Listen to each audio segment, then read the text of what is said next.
Good afternoon, members, officers, and any members of the public who are viewing the live stream. Welcome to this meeting of the Joint Planning Advisory Group. The first item on the agenda is the appointment of the chair. The chair position alternates between the councils, and it is now Cambridge City Council's turn to chair this meeting. Please could I have a proposer and a seconder? Propose Katie Thornborough as chair. As the original proposer, I'll now go second.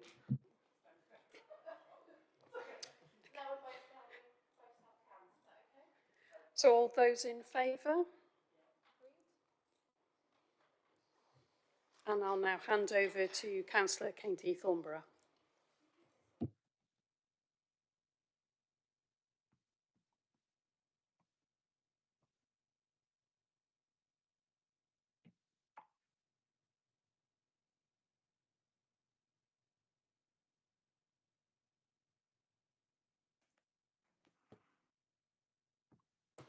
Thank you very much, everyone, and welcome to this committee. There's been a request to reorder the agenda and to deal with the standing orders and the amendment. So that is bring forward item 5, agenda item 5. And we'll do that now then. Okay? This is even before apologies. Yes, okay, yes. So the standing orders and the seeking to approve the standing orders can be found on pages 7 to 12. And Sarah Steed, Democratic Services Officer, will present the report. Thank you, Chair. So you've already been referred to the pages that the standing orders are contained on. So if I could just take members to the recommendation. So it's recommended that the Joint Planning Advisory Group approves the standing orders which are attached as Appendix A to the report, and I'm happy to take any questions on this. So, Councillor Heather Williams. Thank you. Just to move, there is a proposed amendment to the standing orders. If I can move that now, please. So do we have a proposer for the amendment? That's Heather Williams. And do we have a seconder so that it can be debated? I would like to second the amendment so that we can discuss it in public and debate it now. Do you want to run through this, Heather? Yeah. Councillor Williams? Thanks. I'm happy to. It's just something that is sort of an omission from the standing orders as to how we even get to votes and what have you. So I think it's very procedurally. It's been lifted. We have very similar constitutions. It's been lifted and just shortened a little bit. So there's nothing different to what is custom and practice in our councils. So just to sort of tidy and for transparency. Happy to answer any questions relating to it as well if members have any, but hoping that it's not too controversial. We'll have affirmation. Thank you, Councillor Williams. Is there any question or debate about this? Do the officers want to say anything on this? Chair, I haven't got anything further to say. Councillor Bratton. It seems very sensible. It's a lift from the Constitution and the standing orders, and it makes sense to incorporate that in the way we work here. Okay, let's move to the vote then. Those in favour? That's unanimous in favour, Chair. That's great. Approved. Thank you. So that's agenda item 5 and the amendment. So we will now go back to agenda item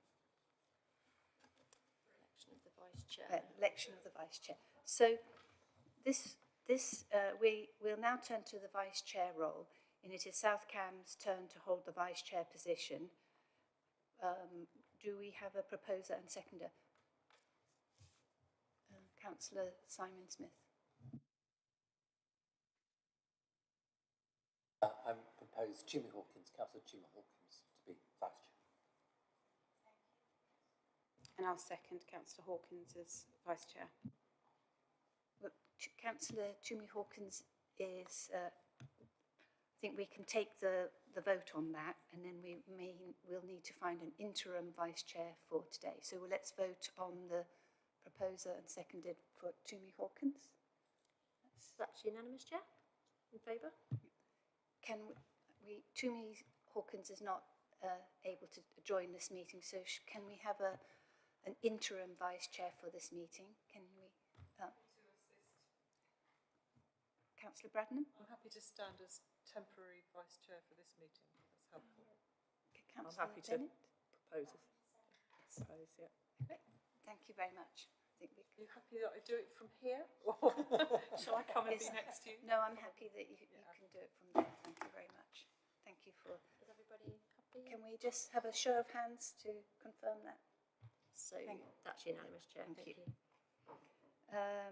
So those in the chamber, I just want to remind you that the meeting is being live streamed. Your presence here in the chamber and via video conference, you are deemed to have consented to being filmed and to use images and sound recordings for a webcast and archived recording. May I ask those who are running us remotely to ensure that their camera and microphone remain joining us remotely to ensure that their camera and microphone remain off unless they are addressing the committee. Item number 2 is apologies. I know that Toomey Hawkins has sent her apologies. Are there any other? Chair, I believe there are apologies from County Councillor Ian Manning and County Councillor Ross Haythorne is online. We also have a number of other members who are also online, so whether you want to introduce those. I can see Councillor Gardner-Smith. So I think we could just quickly run through and introduce ourselves, the councillors, so that anyone joining can see us. So I'm Councillor Katie Thornborough from Cambridge City Council. I'm chairing this meeting today. Should we go to Councillor Naomi Bennett, Abbey Ward City. Councillor Heather Williams, I represent the Mordens Ward at South Cambridgeshire District Council. I'm Councillor Katie Porrer, I represent Market Ward for the City.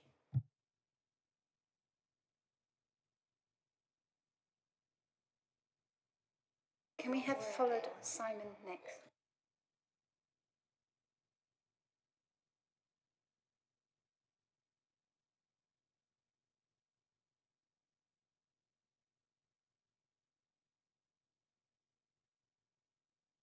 We just had Councillor Simon Ward introduce himself for Castle Ward, and we're sorting out his mic, so we can continue round. And I'm Councillor Anna Bradnam from South Cambridgeshire District Council, the Milton and Waterbeach Ward. Hello everyone, I'm Councillor Lisa Redrup, I'm from South Cambs and I represent the Harston and Comberton Ward. Thank you. And online, would you like to introduce yourselves, the members of the committee who are online? Beth? Councillor Beth Gardner-Smith from Romsey in Cambridge City Council. Oh yeah, the screen video was frozen, but now you're back. Thank you. And Tim? Yes, Tim Bick, Market Ward from the City. I'm a substitute and have no particular plans to speak in the meeting because Councillor Porrer is there. Thank you very much. And we also have Councillor... So we have Councillor Hugh Clough is also present in the chamber from Newnham Ward. And County Councillor Ros... I'm County Councillor Ros Hathorne from Histon and Impington Division. Welcome everyone. Thank you.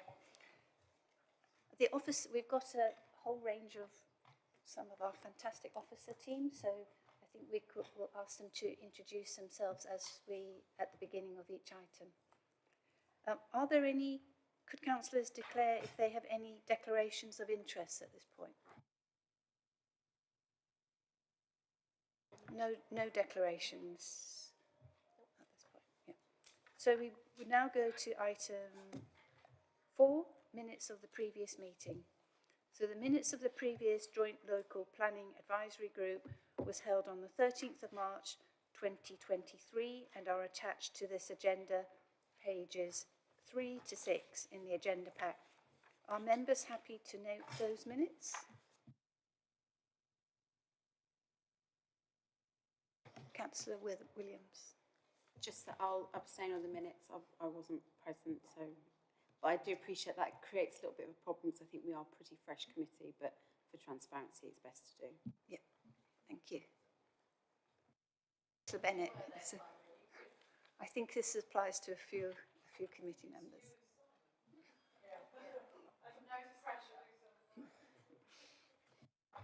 I'm in the same position. I wasn't at the meeting and I haven't watched the recording.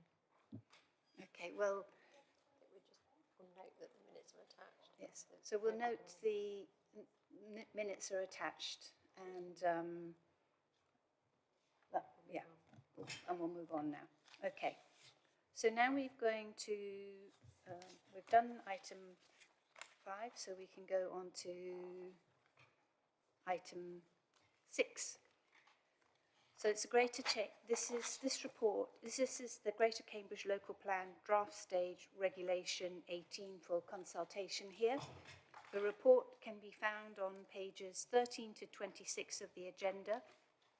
Jonathan Dixon, Planning Policy Manager, will present the report now. Thank you. Thank you, Chair. We've also got some slides. What we proposed to do really was to break a discussion around the contents of the report into 3 parts, where we would start off by going some of the introduction and how we got here and the start and the reinvigoration of this group for this next stage. Then we would cover off, say, the middle section of the report, which goes into some of the areas which we've been discussing for, let's say, a number of years and impacted on some of the timeline and how those issues have now moved forward. And then the final section, dividing it up, was about some of the wider context for the plan looking forward. So if that's okay with you, Chair, we'll take that particular approach. And in our slides, we've got some gap slides which reflect that approach. So, as members have just mentioned, this is the first meeting for some time, and effectively this group has been recommenced with new terms and so on, reflecting we're about to start a new period for this local plan making process. Specifically, we are now gearing up to consult on a draft plan for Greater Cambridge, a Reg 18 stage plan, but it will be a full draft of a plan proposing a plan that could then be moved on, subject to consideration of all the comments and feedback, towards being a Regulation 19 plan, which is the next stage, which will be the plan we'd wish to submit. It's been quite a journey getting to this point, which the report really reflects. So to remind members how we got here, we actually committed in our adopted local plans to producing a joint local plan as our next plan, following up our respective 2018 local plans. We held the first conversation back in 2020 when we did a very significant consultation exercise, exploring the sorts of issues we'd be addressing through the plan. And we had a lot of consultation events. We went to the Coin Exchange, had a launch event. We went out to schools and various events around the district, gathering a very large amount of comments. We then followed that up quite swiftly with the first proposals consultation. And in the plan making world, we'd call that a preferred options consultation, because we set out proposals around, at that time, the amount of development we'd identified as potentially being needed, the sites that could respond to that needs, and then a series of planning policies that would shape that development. We got around 10,000 comments, and indeed, I think some of the minutes we're reporting back, we've reported those back to this group, and I considered some of those in quite a lot of detail.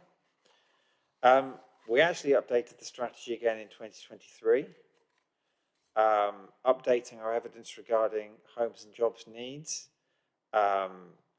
Members confirmed some of the key development strategy sites that would form part of the plan going forward, but acknowledged there was further work to do looking at identifying further sites to meet the need we identified at that time and to obviously refine policies. We then really start to identify, I think in our reports, particularly in 23 and 24, that there were certain issues arising which were impacting on our ability to move the plan forward, which I think we cover off a bit more as we go forward in this report and this presentation. So there were a couple of reviews of our local plan timeline reflecting that. We've also had significant changes in government approaches to plan making and requirements around their timetables. Again, we'll pick up slightly later on. But we have agreed in our local development scheme, or local plan timetable, which is the more simple name for it, our aim to now submit a local plan by the end of 2026, reflecting the government's target for plans under the current system. This year, we also issued a further request for sites. So you may remember we've run, I think, at least 3 exercises where people could submit sites to us to suggest whether there were options that could be considered for allocation in the plan. But we held a further exercise in March this year, allowing people to update that information to make sure we knew the up-to-date position on all the proposals and give people the chance to do that, so we can feed that into the next stages going forward. So the next step for us is to do a public consultation on this draft local plan and seeking to achieve a good level of responses and feedback going forward before we then move on to the next stage, which will be preparing a submission plan, submitting it for examination, and then the examination by an independent inspector who will decide whether the plan is sound for us to adopt. So a long process, but I think we've come a long way, and now we can see our way forward to getting the plans done, hopefully in as short order as possible. And I think at that point was one of the points I suggested pausing, Chair, to see if there's any points people would like to raise. Does anybody have any specific questions or comments on this part, first part? Councillor Braddon. Thank you very much for that summary, John. Since in the first call for sites, there were a number of sites that were proposed for all sorts of different purposes, and they were sifted, were they not?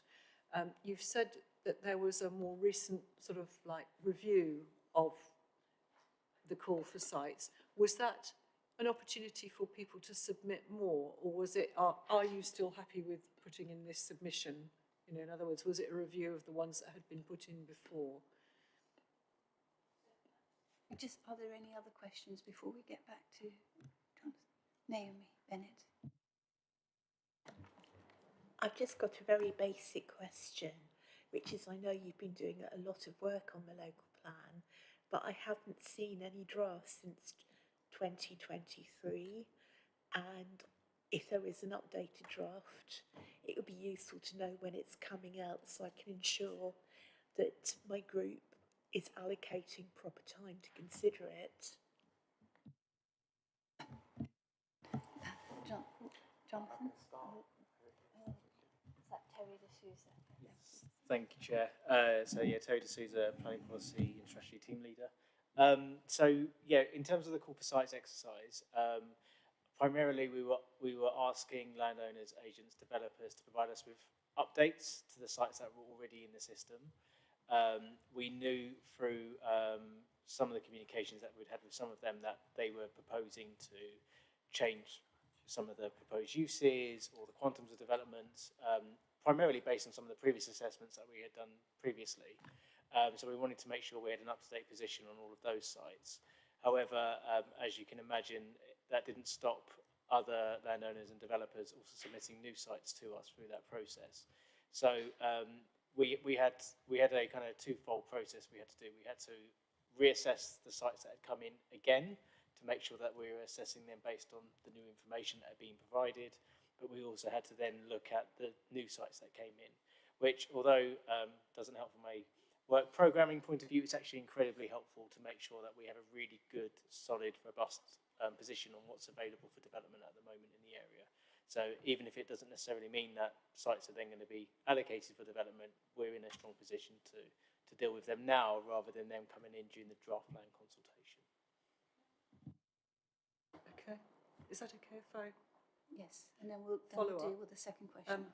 The reason I'm asking that question is because as local councillors, we will have been aware of what went into the first call for sites. We've appraised ourselves of those. So if there's been either a revision in numbers or an expansion or new sites in our wards, is there a way that we can know what those are? Or will that come out in the new revision of the plan? Or yeah, so that will be one of the supporting documents that will be alongside the draft plan when it comes to the various committees over the next month or so. And John, I think on the next slide we'll talk through the timetable.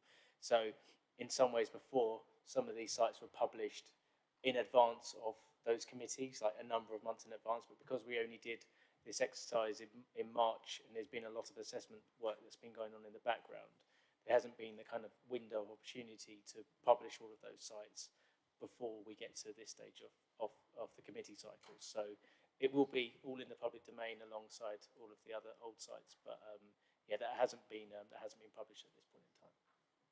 So we have got a follow-on, a question about the drafts. Councillor Williams, is this a following on from this specific point? Yes. Sorry, it's on this point. A motion was passed at South Cambridgeshire District Council. Forgive me, I don't know about the city or county, with the call for sites, that any sites they would actually be put into the public domain and were ahead of any analysis and things that were done. So this kind of suggests that this has happened again, but you're saying we'll have to wait till the draft local plan. Is that correct? Because that would not be in line with the motion that was passed by this council, that there be full transparency, and that as soon as that phase had finished, it would be published. So I'm a little bit alarmed to hear that we might not wait till further down the line, because we've had issues on transparency grounds, and that's why we passed those motions. Appreciate many years ago, and some of us in this chamber might not have passed them because I think it was probably back in 2019, 2020. It's pre-COVID anyway. So that's about every single site that's been submitted. Yes, I think. Do you want to answer that, Terry or Stuart or Jonathan? We've been processing all the information that's come in. I think we'll have to take that one away and think about the timeline, but our intention has been to pull it all together ready for publication as the main approach. But I take on board what you're saying. And I think this is a question about isn't there a map with all of there's now 1,000 sites have been submitted, isn't so there is, obviously following that March consultation, there is further sites to add to the map, as I was saying, which have recently been processed in the next few months. So when we finish that, we'll have to think about that timeline. But we'll perhaps give that some consideration.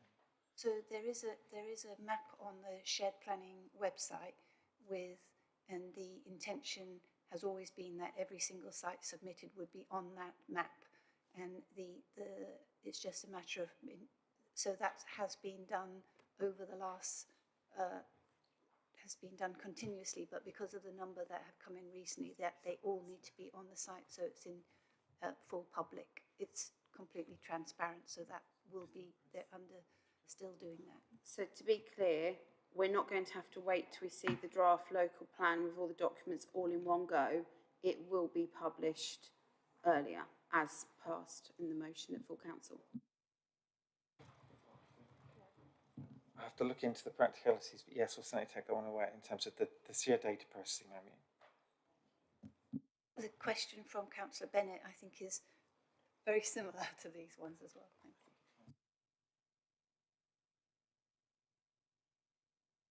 you. The second question is, forgive me, I've completely... When will the draft documents be ready? Yes, so I was meant to then go on to a second slide, I believe. So that one's mine not following the presentation. So where are we going with this? So the next steps are, we've got scrutiny committees coming up in October, and then there will be a cabinet meetings coming up in November. Our current aim is that the consultation would start on December the 1st, and it would be a 2-month consultation, so making it longer because it's running over Christmas, effectively parking those weeks that we've done other consultations, so you get the full minimum of 6 weeks outside that Christmas period. So the draft documents themselves would come first, those scrutiny committees, and then cabinet, and then we would subject those to consultation over those 2 months. It won't just be the local plan. For those who've dealt with plans before, they come with a series of supporting documents, such as sustainability appraisal, habitats regulations, the statement of consultation. So all the comments we've got back previously, which again have come to this group, or the previous version of this group before, all the consultation up to this point, the event records and so on, consideration of those reps is pulled together into the statement of consultation to show how they've been considered. And it will also set out our intentions as to how we want to consult on this next stage, which is another topic we want to bring back to this group for consideration as well. And various other background statements. Alongside that, again, for those familiar with plan making, there'll be a series of other evidence documents, some of which we've published along the way. So you may recall on our document library over the last year or so, we've published updates to evidence on some of the economy issues, some of the sector reports we've explored. We've published a report looking at, I think, particularly village halls, community centres type issues. So some of it's been published along the way, but there'll be another batch of evidence published as well. The whole aim being that people will be able to comment not only on the plan, the evidence behind it, so we can gather up all the opinion that we can to bring back to the councils for consideration before we develop that final plan. Hopefully I've answered your question. So is just to be clear that the drafts that will be available for the scrutinies will be the standard number of days ahead of those scrutiny committees, and that will be the first full drafts. Yes, so the scrutiny committee reports will include the draft proposed for your consideration. Yes. Councillor Porra. And Thank you, that's very good. Hopefully we can get some scrutiny dates in the calendar soon. This group, so Joint Local Plan Advisory Group, will we get a chance to comment on the draft local plan policies before it goes to scrutiny? I mean, certainly I appreciate the sites, but I'm thinking more about the policies and the wording that those of us who sit on quite a lot of planning committees probably have some views about, perhaps where those could be changed, where there might be improvements, because previously it would have come to the equivalent of planning and transport and we'd have had a look first. So is that possible, or is that what the intention of our next JPLAG meeting is? Because I would really like to see that with our Joint Local Plan Advisory Group hat on, preferably before it goes to scrutiny, because I think we might be able to add some value. before you answer that, Councillor Bradney, you also have a question? I'm happy to wait until after this question's answered. So our intention is primarily to use the scrutiny committees for that view of the documents in order to move the plan forward. But we very much hope it is obviously fully scrutinised, but that's been our approach, to use this as more of a stepping stone towards those scrutiny committees. Do you want to come back, Councillor Porra? just briefly, as obviously I chair one of the screening committees, well, the screening committee for the city that will look at that. I think the screening committee will be looking probably at the big picture issues. I'm thinking more about the kind of nitty-gritty planning nerd questions that probably might be better suited to this committee, because obviously scrutiny is more about the general direction and the overview. I would really like this committee to have a look at the policies, how they're worded, because we use them every day in planning committee. We know potentially where things, I'm sure most of them will have been addressed with officers because you're brilliant and you have taken on our comments previously, but I just think even if it's circulation via email before or during the scrutiny process, it would be useful, because I think we can add value to that.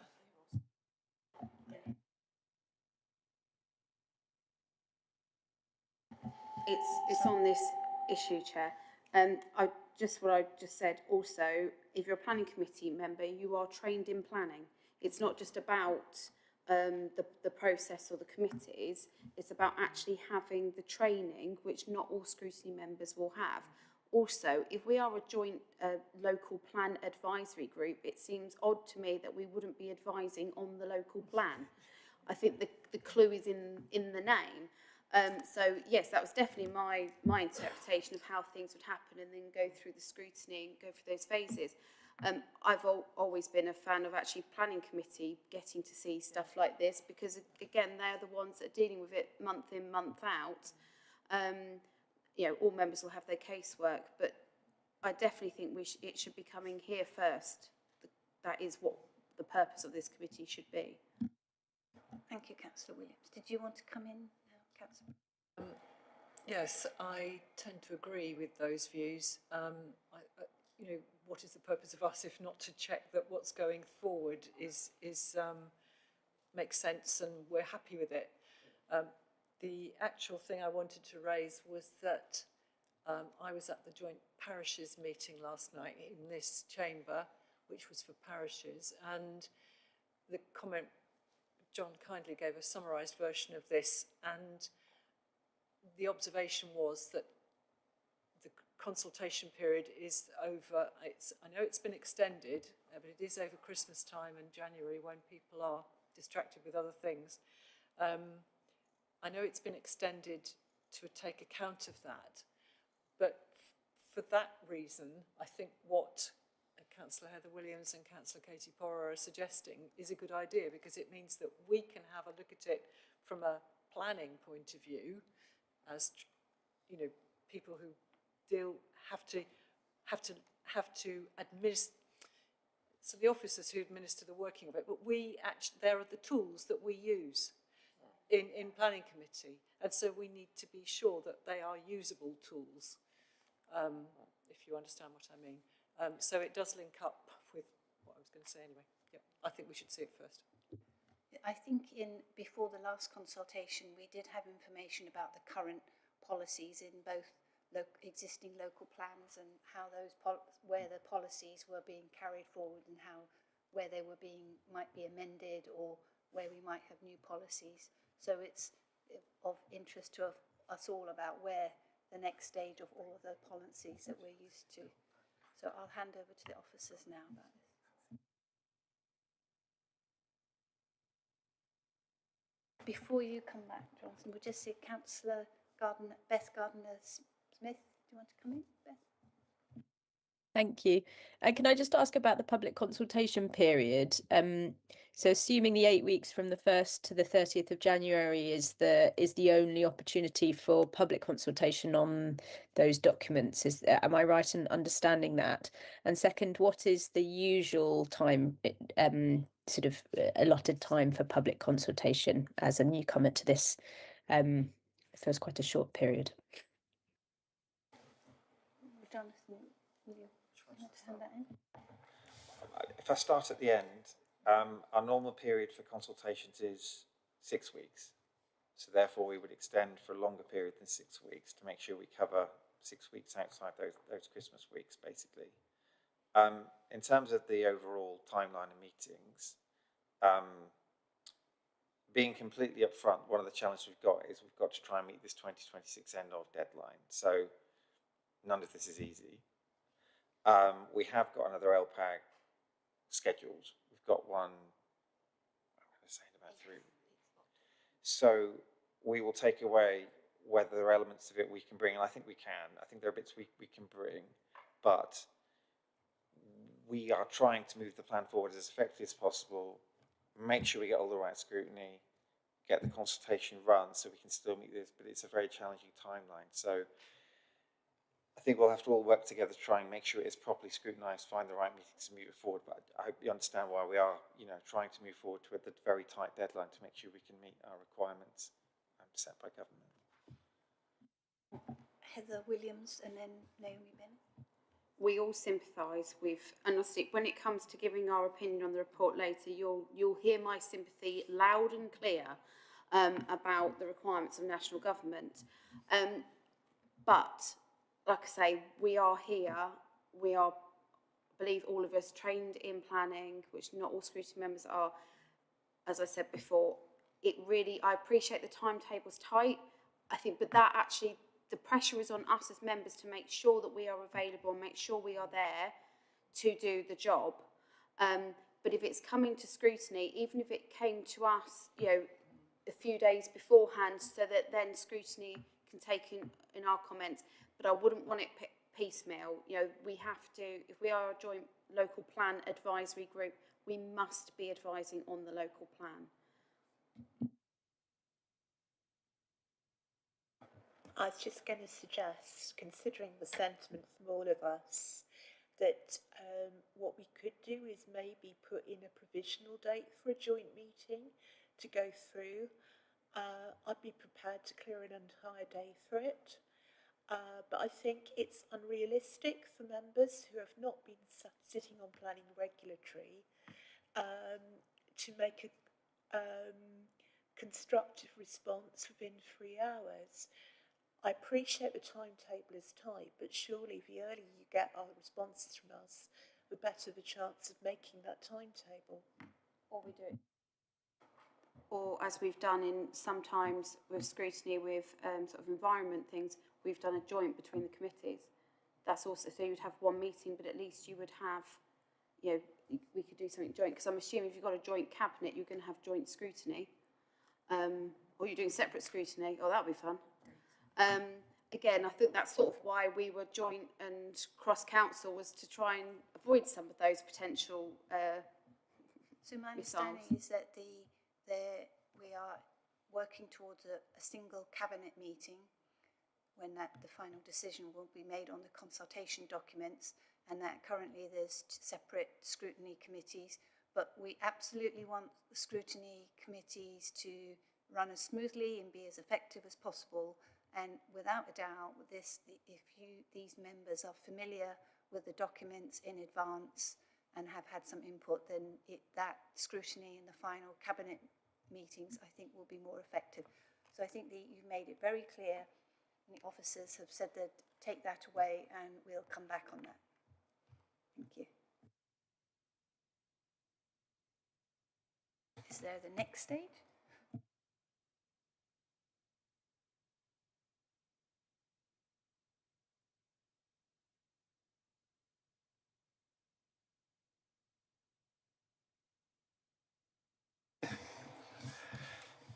Right. I think I've covered the first section. So the second section was really around some of those issues which we've been grappling with over, I'd say, the last year, 18 months. And some of the issues we were quoting in our local plan timetable reports that were affecting our ability to bring the plan forward. So we wanted to give a bit of an update on some of those issues and where we've got to. So I think my team is going to help me out in presenting a few of these, but I think I've got the first one on water. So I think water's become probably one of the biggest issues affecting the plan, and it really started to become a big issue back in 2021 when we did the first proposals, and our reports on the information at that time showed that there were challenges regarding the available water to meet the needs of the plan that we were identifying.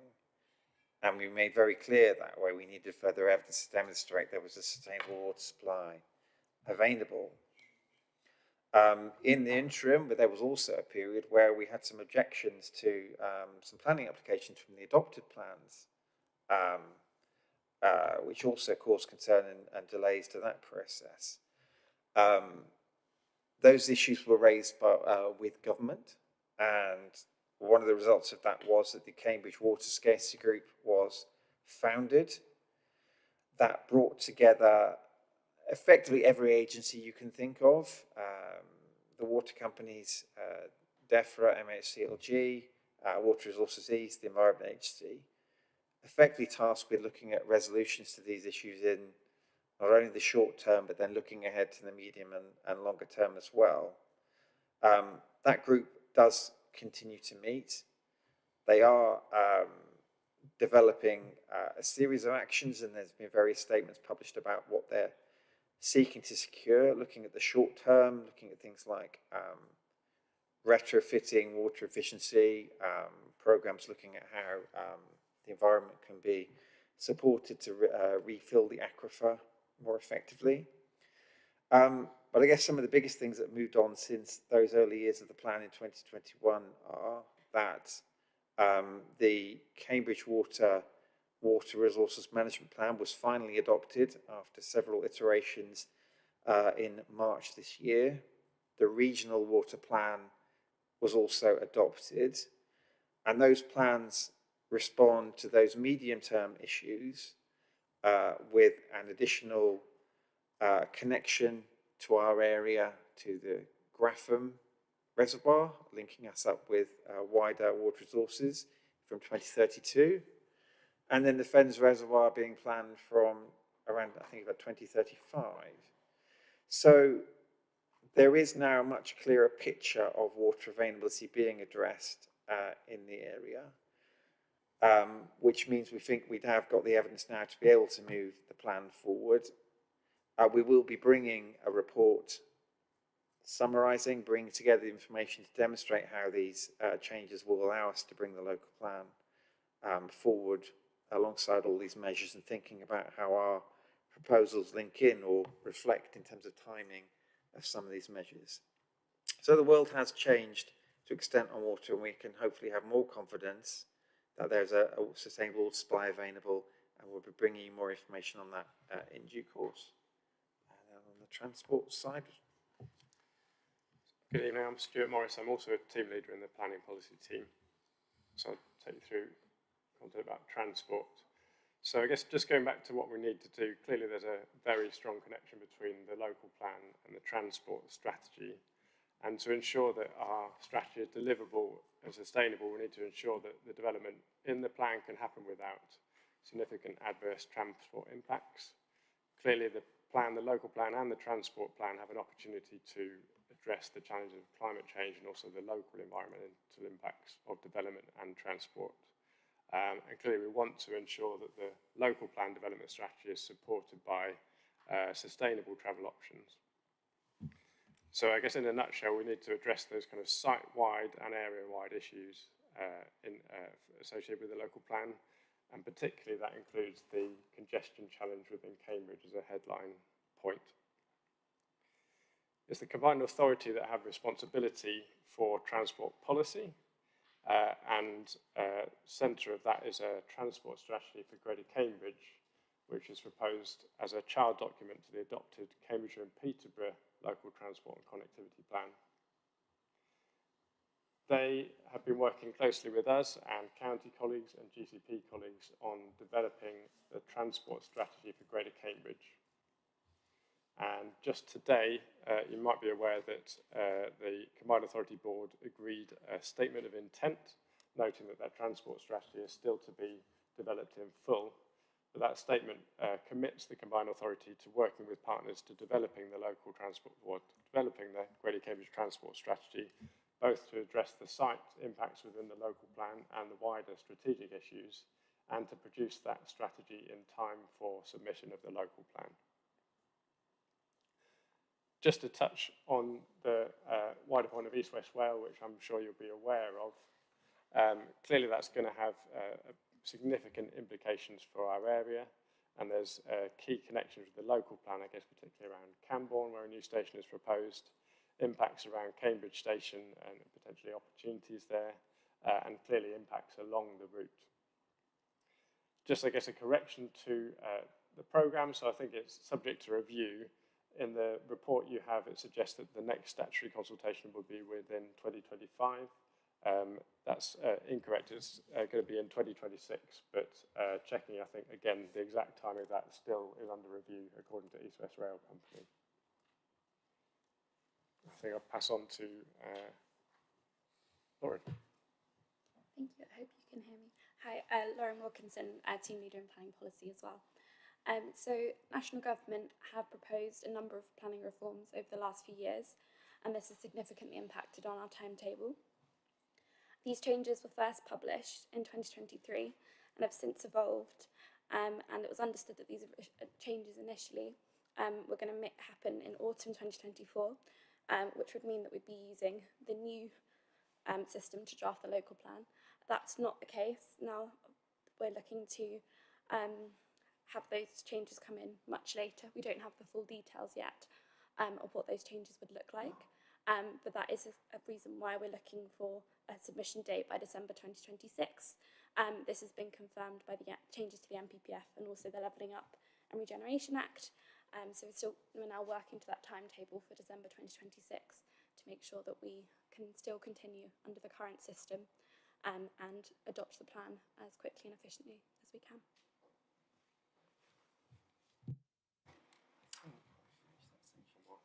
One more, John. So yes, so the last bit on this section before we open it up to members for any questions is around the North East Cambridge Area Action Plan.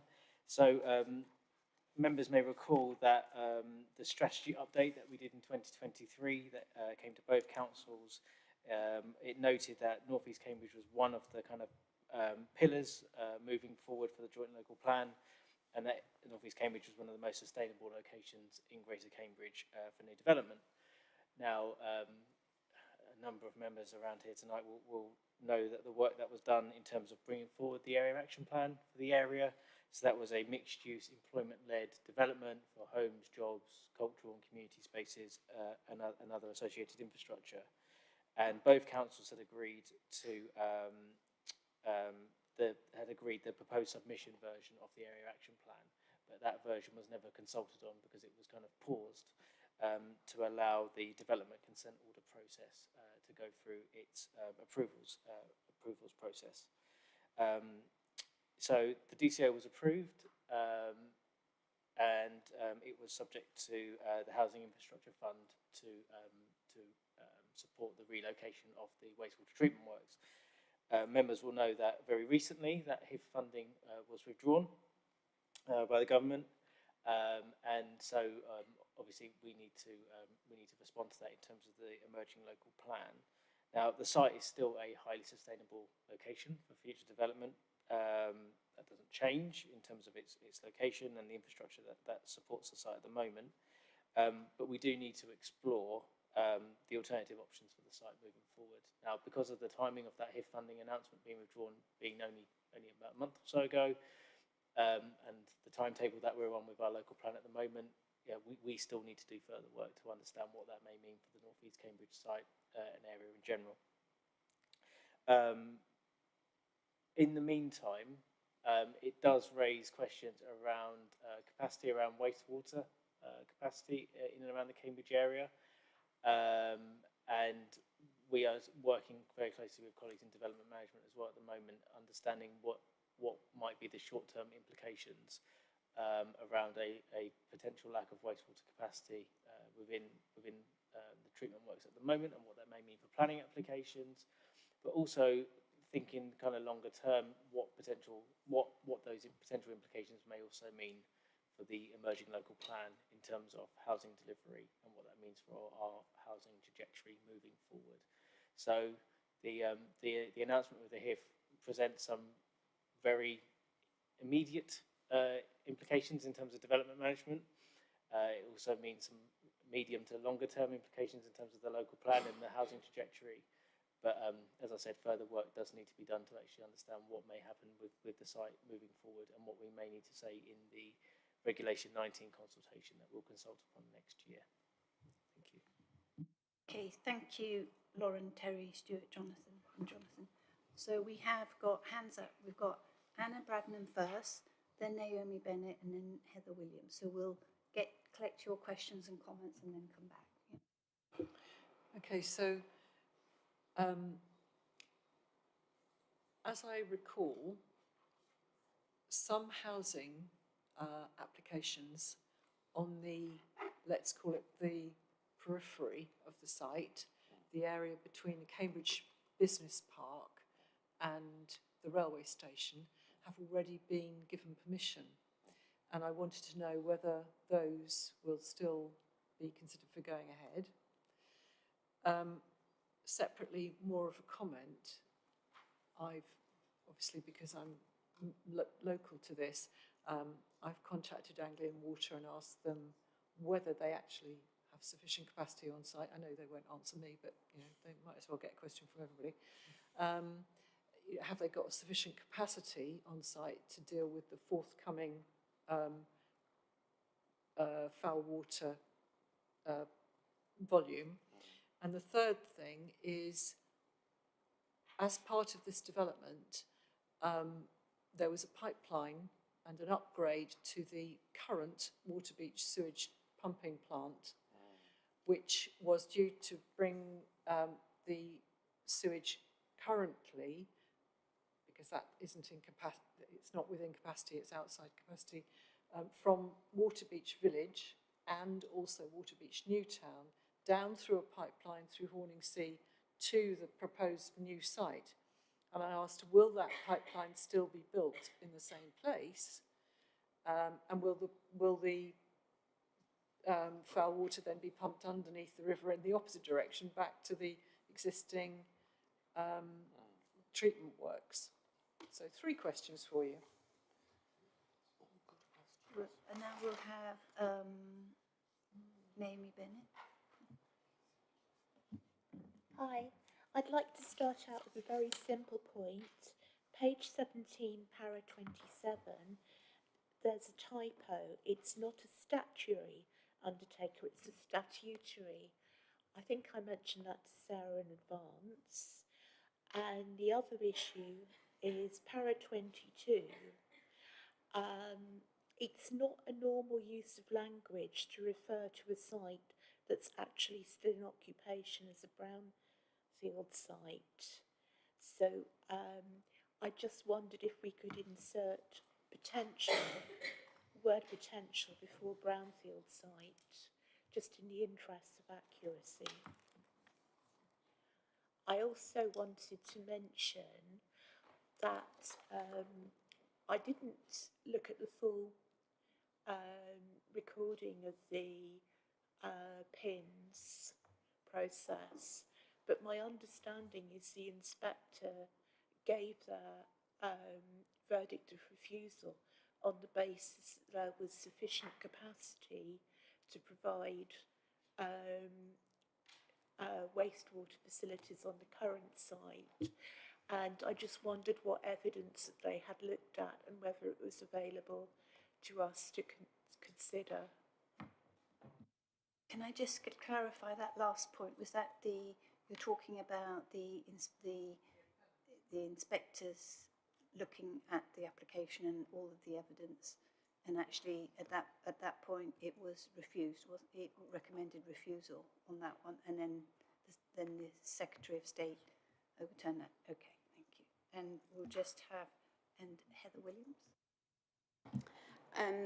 Yes, so I'm going to try and keep it to a question, but I can't help my opinion breaking through.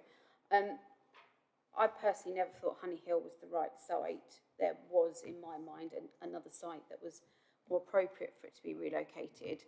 But Anglian Water, from our reports, when they say that they're going to start raising objections, how far does that go? You know, where are we at? Are we talking just for major? Are we talking for everything? You know, it's so vague in our report that, you know, it makes me think, what's next? And I do feel that on the water as well, we've got a plan, but it still doesn't feel very concrete. I feel like everything we are doing is on shifting sand. That, you know, we're doing stuff, but we don't know what we refer to changes in planning legislation. You know, changing a word from green to grey, you know, changing the colour doesn't stop what it's actually they're meant to do. I feel like, because there was a slide on that, where are we at with this whole grey and green? Because the green belt, you know, is not just about looking green. Okay, that's the colour it's been given, but that's not what it's about.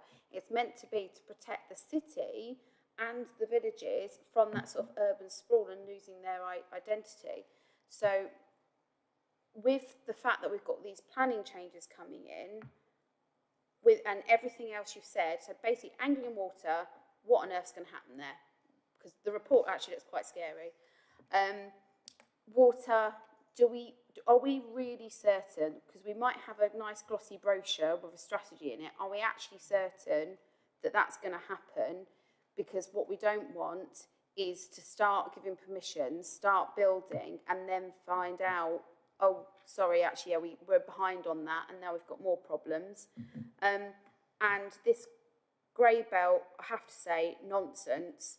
You know, we either want to protect the boundary of the city and make sure it keeps, you know, keeps its character, or we don't. So how are we going to handle those new policies coming through? Because how on earth do we do a plan while we have, you know, while government and planning things are changing? It feels like we're being tasked with something, I say as a council, all councils, that are completely unpredictable. We're going to change the rules whenever we like on housing numbers, on water, on the actual, you know, MPPF, or we're going to reorganise you at the same time. I mean, it's absolutely doomed, to be quite frank. Well, we have a whole mixture of questions there, and we have an excellent team to tackle these questions. So, who will start? I might start with hopefully the easy question, and then John can come in with the water and the sewage points.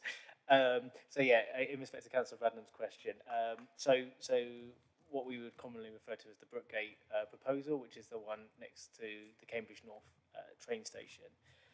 So through that appeals process, they were able to demonstrate to the inspector that because of the work that Anglian Water had done previously in terms of upgrading their site, it reduced the odour zone area, and therefore the residential elements of their proposals, which went through on appeal, actually fell outside of those odour zones. So in some ways, the relocation of the wastewater treatment plant wasn't kind of contingent, you know, that development wasn't contingent on that wastewater treatment plant being relocated. Similarly, there are other kind of pockets on the edges of the North East Cambridge area that also potentially could have accommodated residential development, such as one of the sites off Milton Road. Sorry, Councillor. Yeah. Did you need me to repeat any of that? Okay, thank you. So there was a question about capacity of wastewater and the proposed pipe from Waterbeach Village and the new Waterbeach to Honey Hill. Is that pipe work still going in? The basic connection from the Waterbeach scheme to whatever wastewater plant is to treat it. May. The second question is, are Anglian Water saying that they have sufficient capacity for the developments that have already been approved and for the ones that are in the local plan? Have they got sufficient capacity for the forthcoming development? So my understanding is that having had the decision not to fund the relocation, they have now started a process of planning for upgrades or solutions as to how they will address that, and they will be doing that work over the coming months and identifying a specific solution, how they're going to meet the continued needs of the area. Clearly that's not work I'm directly doing, so I wouldn't want to say something that isn't factual, but my clear understanding is they are now working on that solution. On the specifics of that pipe, I wouldn't like to state a specific answer because I don't know the fact. I would guess they would be thinking about that as part of that solution, but I wouldn't like to say something formal around that. So they are working on that solution, and their position is they want to identify that solution and its delivery. And that's where they're coming from their current position, that we understand they'll be taking on some planning applications where they'll be saying they currently object. These are issues being explored by my development management colleagues, and they're getting the right advice around those. So I suspect their matters, they'll come back to planning committees, which is probably the appropriate place to talk about that detailed level of issues. I'm probably not going to go too close to that one. But for the local plan, clearly we do need to know there is infrastructure going forward, and that is going to be an issue we have to monitor over, up to the submission stage to understand those processes have moved on. We do need infrastructure providers and bodies that aren't the council to step up and help deliver the infrastructure we need for this area if we're going to deliver the growth that we want to meet the needs the government wants to see. We need infrastructure providers to step up, and I understand Anglian Water are moving ahead and starting to do this work for the site. In terms of the water issue, in my opinion, we are much further ahead in terms of the evidence regarding water availability. There are now firm plans moving forward for those significant infrastructure interventions. The WRMP takes significant steps to improve water efficiency levels. The evidence base we are formalising now and we'll hope to bring alongside the local plan draws that together to show the impact of those proposals going forward. But again, we do need the water industry to do their part in delivering the infrastructure we need to support meeting the needs of the area. Councillor Williams, you then dipped into sort of grey belt and green belts. Clearly that's an NPPF issue we do need to grapple with, and the policies that we're building forward in the draft plan will have to respond to that national guidance requirement. I guess I wouldn't want to respond on the views on what the merits of those policies are, but they are national policy, and one of the soundness tests we have to follow is, have we taken that into account?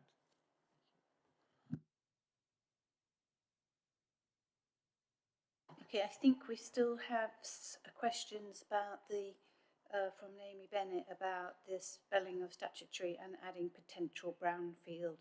Can we make a note about those points picked up? Yeah. Can I come back on that one, Chair? So the brownfield point, I understand what you're saying, Councillor Bennett. I think the issue was we were trying to reflect some of the wording that, again, is in the Secretary of State's letter, where they quote it being one of the most significant brownfield opportunities in the city. So it wasn't an intention to mislead in any way. I thought we were stating... shouldn't be repeating other people's mistakes. We will pick up your point, and they'll be noted. My substantive point was whether we'd considered the evidence put before the pins. I didn't watch that particular bit, but the bits I saw suggested they were being extremely thorough, and that was the basis of their decision for refusal, was that there was the potential for sufficient capacity on the current site. So I think it would be useful to review what the inspectors looked at. We know that not every decision made by the pins is perfect, but this seemed to be a particularly high quality assessment, so it seems a pity not to make use of that. So I think if we could come back on that, I think we'll just definitely come back and have a look at what Anglian Water was saying before and what they're saying now. I think Councillor Bradman. The current Cambridge wastewater treatment plant site is brownfield, because the definition of brownfield is land that's previously been used for an industrial process, roughly speaking. So it is brownfield. I think we're going to make a note about what Councillor Bennett has said. We'll because it's been raised, and we will definitely make a note of that. So now we have Katie Cora and then Heather Williams. Thanks. Thank you, Chair. Just to come back to the North East Cambridge site. So obviously originally that was 8,500 homes, of which 4,500 would come forward in this plan. And I think there are about 300 or 400 that weren't affected by the odour zone, but I'm guessing that may be the Brookgate allocation. I can see some nods. But you mentioned having a look at it. I mean, my understanding is the odour zone means that that is not going to come forward for housing in the next few years. I mean, full stop. I mean, because I just want to check you weren't suggesting that by Reg 19, so in a few months, we're suddenly going to say, oh, we can put a load more houses on there. Because my understanding is the odour zone, albeit slightly reduced, as you said, will not allow that. Though obviously I do appreciate there is other industrial type uses that could be there. So I just wondered if you could confirm that, because obviously if we're going to go to Reg 18 with a different set of sites and then it will change again, would that have any implications? Thank you. I think the answer to your question, Councillor Pora, is slightly contingent on the work that John has referenced in terms of what Anglian Water need to do in terms of understanding what upgrades are needed to increase the capacity within their current plant. Now, as I mentioned a moment ago, the last time they did some upgrades, it reduced the size of the odour zones, and there was factual studies that were done to demonstrate that. It's hard to know at this point in time whether further works may further reduce that odour zone, where it might displace it, it might do all sorts of things. We just sort of don't know at this stage. But you're also right, there are potentially other land uses that we could also be considering as part of any refresh of what we might be thinking in this area. So at this moment, we're kind of not coming to any kind of conclusions. We're still kind of at that kind of exploratory stage. But it will be really important that we work with Anglian Water to understand what their feasibility work is looking like. Do you want to come back? Just quickly, because my understanding is even if Anglian Water said tomorrow, yeah, it's great, we can do all these wonderful things, there's still going to be a lead time for probably years, I was thinking possibly decades. So my understanding is that wouldn't necessarily be something we could count on now for this particular plan. But obviously I might be wrong if you think it could be quicker. It would be one of those kind of contingent points where, at this moment in time, it would be unacceptable to put residential development next to something that's going to cause an amenity issue, such as that. I think our colleagues in environmental health would hold a very firm line on that. And so, it would obviously be therefore continuing on those improvements, whatever they may be, coming forward, being implemented, and potentially even monitored or something ahead of something like a sensitive use like residential development would then potentially come forward in and around that area. But yeah, that's potentially a long way off. We're still at very early stages. I think we should definitely call on Anglian Water, whatever they do, should try and really improve or eliminate the odour zone so that all the land nearby can be utilised as best possible. So we have Heather Williams now, and then Beth Gardner-Smith. Do you want to come in after? No? Okay, we'll just have Heather Williams. Thank you. I've got a couple more things on the recent slides and then something back on the consultation. Do you want me to just focus on the slides? Yes, if you do the slides, and then we're going to deal. Then we'll come back to the consultation and what we're going to be discussing later. Yeah. Okay, thank you. I just want to be really clear, because I do feel that planning sometimes, when it comes to local plan, does become a bit of a numbers game. You've got a target, it's now a mandatory target, you have to hit it. Whether we agree with it, whether we like it, it's sort of irrelevant. It has to be met. So with the sort of increased target and with the houses that we now can't rely upon because of the relocation, from what people saw previously to now, how many more houses are going to need to be found away from that site and across the board? Because I think that's a bit, from the residents' point of view, that really is the concern. Are they going to end up, people, we don't want a situation where we don't have a local plan in place, etc. But also, people know that there are sites available. There's always rumours about golf clubs becoming towns and all these sorts of things. From what we've seen previously, what is the reality on the maths? Who can pick that one up? So, of the 8,500 homes, I think we were anticipating around 4,000 would have been in the planned period. So we have a requirement to meet our development needs, if it's sustainable to do so. Therefore, if those homes aren't available for us, clearly we will need to find homes elsewhere in the district. And what we'll be bringing to the committees will be a draft plan which identifies sufficient sites to meet the overall level of need. When we came to members in 2023, we already needed to find some additional sites. And at that time, we agreed the guidance we would use to guide the selection of those sites. What the local plan will need to do is identify enough sites and put them out for consultation as to being a solution to meeting the development needs. Thank you. So I've got the number of 4,000 to do with that one site, but then we have, you said there was also already a sort of shortfall from last time, and I'm aware that the numbers, the target has increased as well. So overall, from what had previously been identified, what's the shortfall? What's the difference when you put all those three factors in play?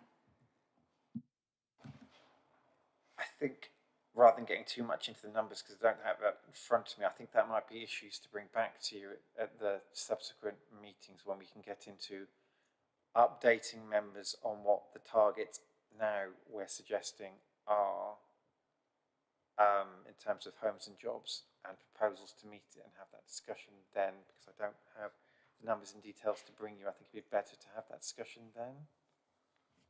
If we could have something on that, 'cause we're meeting shortly, aren't we?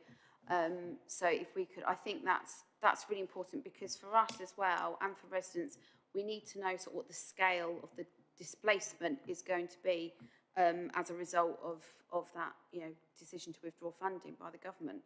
But also, it's not just that, it's the mandatory targets, the increased targets and everything else. It all has that sort of snowballing, accumulative impact. And I think because we hear it in an accumulative way, it's hard to get a grasp of actually what the big picture is. So I think that'd be very helpful. Thank you. Thank you. Thank you. Helen Williams. Do you want to say anything more? Should we come back at the next meeting? I think we should come back. So we're going to have Naomi Bennett has her hand up first, and then we'll come to you afterwards. Sorry to miss you. I just wanted to come back on Councillor Williams' point, because I think those of us who sit on the City Planning Committee are aware that some sites have come forward which we had on the list for housing but have not come up for housing. I'm thinking particularly for Paddocks, but it isn't the only one. Is there anything we can do in the new local plan policies to sort of limit that?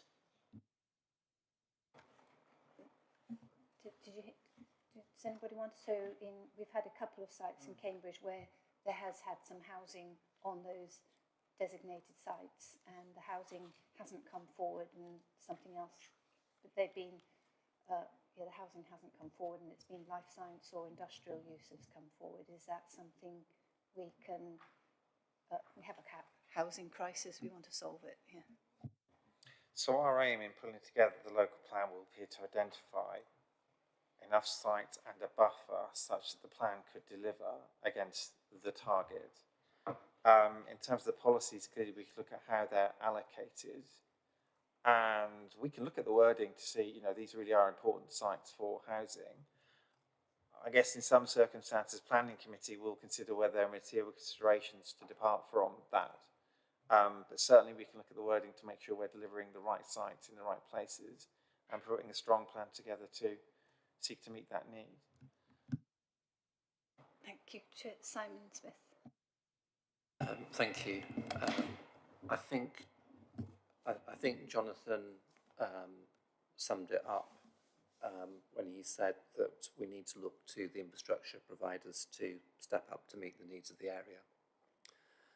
But in the last century, when I started planning, plans were made, and it was basically, the plan was a direction to the infrastructure providers to meet the needs that would arise from the development, and they duly did that. But we have a different system now. These are privatised companies that are lightly regulated by government, and we've seen the extraction of money from these companies at the expense of investment in advanced infrastructure that we so desperately need now. So what we're looking at is a structural problem that's impacting on our area. Now people have said to me that Anglian Water had always insisted that they had sufficient capacity and that they didn't need a new wastewater treatment plant. It was wholly a responsibility of the government to fund. And now that funding has been withdrawn, it's a surprise to now hear that they haven't actually got sufficient wastewater treatment capacity. And I'm confused by Anglian Water's position in this matter, and I think quite a lot of people are concerned.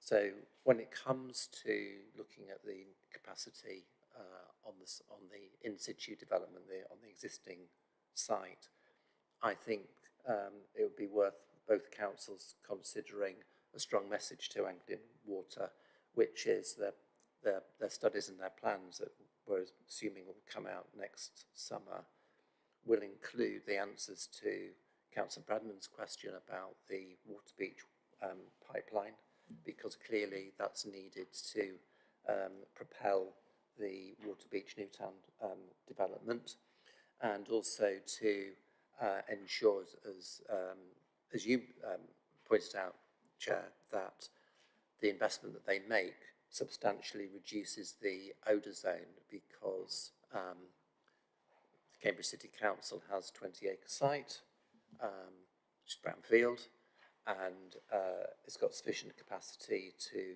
put 1,000 homes on, which are, and as I said before, this is the most sustainable site in Cambridgeshire, and it needs to have very high density development. I would also say that on the point of water supply, it seems that the matter has really been fudged through a ministerial statement, and it's got say rather ambitious goals, but the work that's been done is contingent on substantial investments coming forward over a number of years, and again it creates a great deal of uncertainty as to whether the plan will be able to be delivered. And I haven't seen anything that promises to restore the incredibly valuable and rare chalk streams that we have, and the impact that is having on really important ecology and nature in our area. And the planning should be about also not just about making provision for people and jobs and businesses, but both protecting and enhancing the biodiversity of our area. And all of these things are being failed by these infrastructure companies. Thank you. Is there any specific question, apart from making sure our message gets through? Or does it? We have got some more items to cover in this report. Should we move on to... We're going to come back with some dates, I know that. And Councillor Bennett, is there anything we've got some more, we've got a bit more to go. Do you want to come in now on something? I do, very briefly, just to point out that on housing sites, there are areas of my ward, Abbey Ward, which are designated for warehousing. And I agree that, we have a need for warehousing and other support space. However, the reality is a lot of that space is now being used for non-warehouse, non-industrial use. We have offices, we have a radio station, we have a soft play centre, we have Rainbow Rocket, and so I'm just wondering if the local, that would, there's a lot of tension in Abbey because we have effectively an industrial space at the end of a residential area. And I'm just wondering if that might be a place to look under the local plan, because it's a very desirable residential area. I think we'll take the point that you've made, but we're going to be talking about specific sites next time, I think. So we can go on to the next part of the report. So where we split this next section off in the report was really highlighting some of the context. So in the last year or so we've been building up this plan, clearly a lot's changed in terms of the government's views and aspirations for the Cambridge area. Starting in, I think, mid-2023, there was announcements from the then government about looking at higher levels of development. The new government, in a letter from the Minister, Matthew Pennycook, reiterated desires to look at the importance of the economy of Cambridge and to reset the relationship. Still looking at growth in the city. The Cambridge Growth Company has been established, a subsidiary of Homes England, led by Peter Freeman, whose picture's on the screen. And clearly there are still discussions about growth levels which would potentially go beyond the local plan. But I think the key message from us in order to be able to move forward the plan is that all parties, including the Growth Company, see the local plan as being a very important document to set the policy baseline for any future strategy of the city. So all parties, including the Growth Company, very much want your local plan to succeed and move forward. We've had a lot of changes also at the national level, some of which actually we've already mentioned in this discussion. Clearly the standard method was updated significantly at the end of last year, and we have to take that into account in planning forward. We have the grey belt, the golden rules. Clearly we'll have to consider those, how they might affect policies going into our plan as well. I think, as I've already mentioned in an answer, part of the test of our plan is it consistent with national policy? So we do have to look at that, the amount of change that's happened in the NPPF in particular. We've got local government reorganisation going on, which I know you all know very well, but the messaging I'm aware of is local plans carry on. The government's very keen on getting plans in place. Any plans will still have a role in any future government, local government organisation, and it would take time then to move on with the next round of plan making and so on. So another reason to not delay and get a plan in place. Another area of change, there is the Planning and Infrastructure Bill being considered at the parliamentary level. That's going to introduce another big change to the planning system, bring in spatial development strategies, which will be prepared by, in our case, the combined authority and become part of the development plan. There isn't one at the moment. That bill is still going through. So at the moment, it's all keep moving forward on the local plan is the message. And mayoral strategic authorities also have a responsibility to prepare local growth plans, which the combined authority considered, I think their first reports on in the summer. I think the eventual plan is that there'll be a sort of golden thread from local growth plans through to spatial development strategies through to local plans. That's a very evolving piece. Again, we carry on moving our local plan forward, but we are in a very changing planning world. We're also promised national development management policies. These have been talked about for quite a long time. The Levelling Up and Regeneration Act gives the government the power to publish national development policies, which effectively would take precedence over our local plan. There isn't yet a draft of these policies. we'll have to, if a draft does come out or if they are adopted, we'll have to take account of them further down the line. But again, we don't want to delay our plan making while we wait and see what's coming out of that space, but it's something very much to keep an eye on. And just a quick reminder, we're very aware of the councils themselves, have lots of plans, strategies and so on, and very much we try to engage with those strategies, departments across both councils, very much try and build on all the strategies and planning you've already done on a huge amount of areas which actually affects the local plan going forward. I think that's the last slide. So we wanted to just end on something, again, we've already touched on quite a lot, which was we have got another meeting coming up. We wanted very much to touch on some areas of the plan moving forward. We wanted to touch on your views, particularly on how we do some of the engagement as well.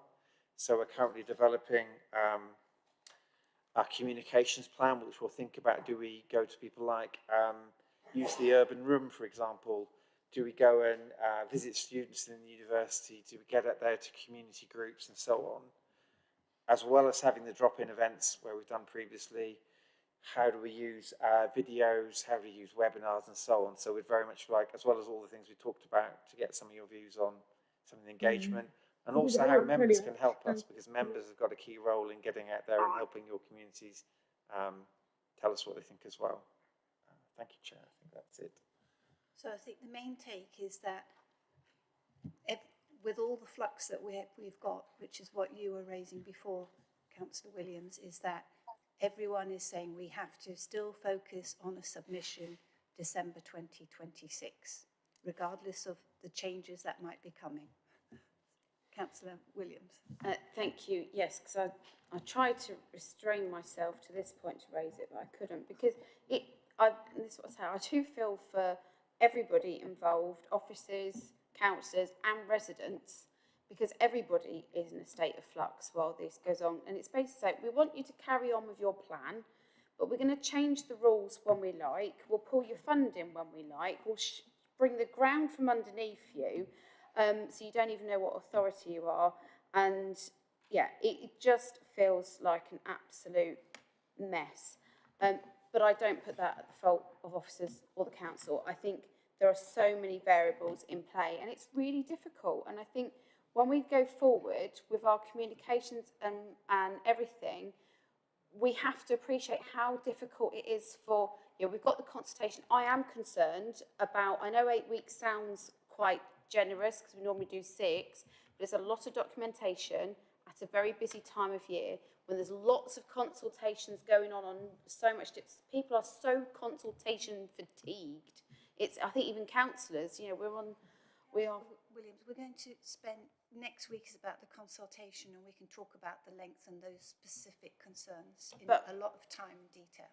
Okay, but it was part of the slides and presentation was that length of period, and we've been told that timelines are tight and difficult. So if we're going to be extended, I think this decision needs to be made sooner rather than later. I think we do need to proceed to the consultation and we'll have the debate as to what it is next time. But I don't think the situation is, it's far less than ideal. But also what was said was that it then goes to the planning inspectorate for a decision, and we're being told and we need to have this plan in place before unitaries and everything else. Now, I have 2 cases in my ward, one of which is, I would say, completely disturbing the peace in one of my villages, and another one is, means that actually some people are living potentially in unsafe, suitable situations and accommodation. And yet we have to grapple with the fact it might take 2 years for the planning inspectorate to make a decision because it's on written reps and everything else. So we can do all this, but can we challenge or can we ask, are they ready for these plans to come in? Because they're putting a lot of demands on us and they're doing it in a very difficult way. And right now, are we even guaranteed that our plan will be looked at? I don't know about specific sites you're talking about, but maybe the officers can. So in terms of the process, it's doing it to me now. In terms of the process, you're quite correct. So when we submit at the end of 2026, submission effectively means sending off the plan that you want to adopt, the set of representations that you've received in that Regulation 19 consultation, and then the planning inspector appoint inspector or inspectors to carry out the examination into the soundness of the plan, and that will involve usually a combination of hearings in person or consideration of comments in writing and so on. Our last examination was very long on the adopted plans. I think it actually went on for 4 years, but I think a lot of change has happened in the way plans are examined. Additional guidance has been issued by the Inspectorate, and working with MHCLG, their expectation is that the norm for examinations now should be much shorter. We have engaged with PINS, advised them of our timeline. Yes, they were receiving, because of the government's timeline, a number of plans at that time, but we're doing everything we can to say this plan is coming and we'll be expecting to hold an examination, and we'll continue to do that. It will still take time, so I don't think I'll be wrong in saying examination will certainly be a year or more. Whether it's 2, I don't know, because they're trying to compress them. But your general point is correct, examination does take time. So in looking at that adoption period, it is going to be absolute minimum a year, possibly 2 years until you actually get to adopt after that submission date. So, but we are doing everything we can to communicate with PINS to stress, if we're going to get our plan ready, we'll want to be seeing it examined. Councillor Williams? Thank you. Yeah, because it does seem that the planning inspectorate isn't in a right, under-resourced or whatever it is. Their delays, not our delays, their delays are 2 years. And with unitarisation in 2028, I think it would be right for us, as a council, to start asking those questions. What happens if it goes past?